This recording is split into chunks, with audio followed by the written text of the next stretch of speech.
Okay, so we live in a world that is just loud, right? It screams for our attention. We're always told that to be powerful, you have to be the loudest one in the room. But what if that's all wrong?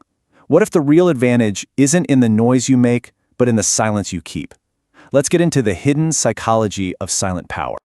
So this is the big question, isn't it? Is being quiet a sign of weakness, or is it actually a hidden weapon? Does it mean you're submitting, or is it maybe your most strategic tool? We're going to dismantle that whole idea. All right, first things first, we have to tackle the big myth head-on. Because to really get the power of silence, you have to understand why we get it so wrong so often. I mean, think about it. You've seen this in meetings, at parties, even just hanging out with friends. We're basically trained to see the person who's always talking, the one who fills every single pause, as the leader.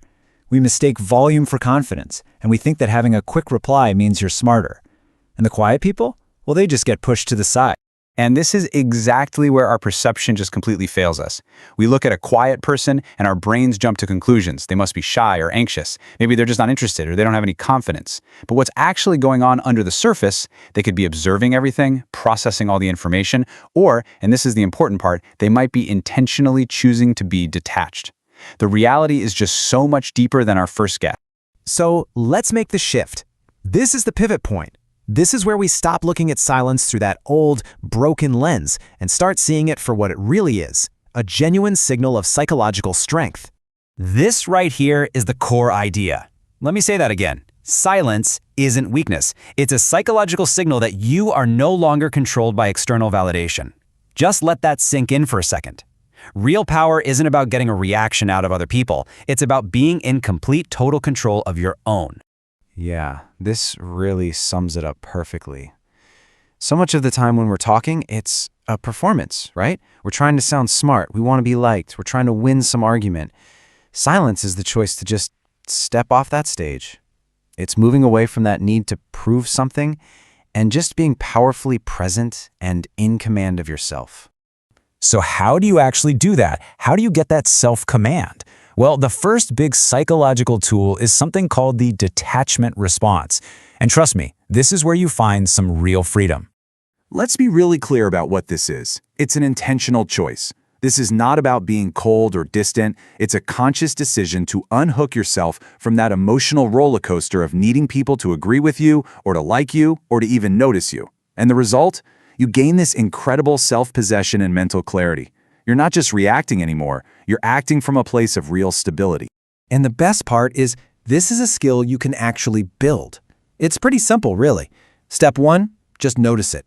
Recognize that little itch, that urge to jump in and get someone's approval.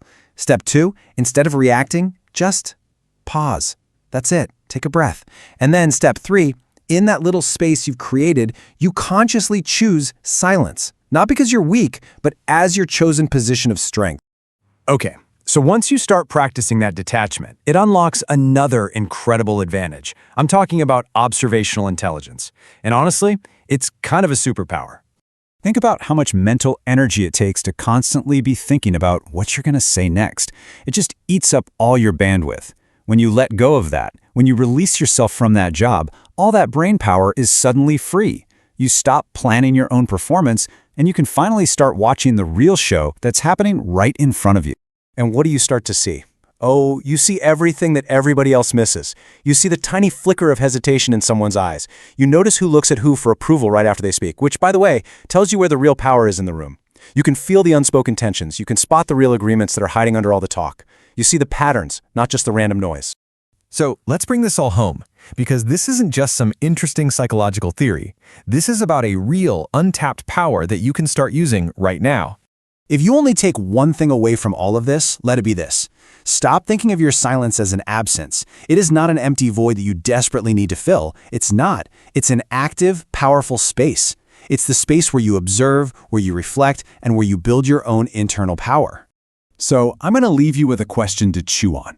The next time you're in a meeting or just a conversation and you feel that pressure building to say something, anything, just try choosing quiet instead. See what happens.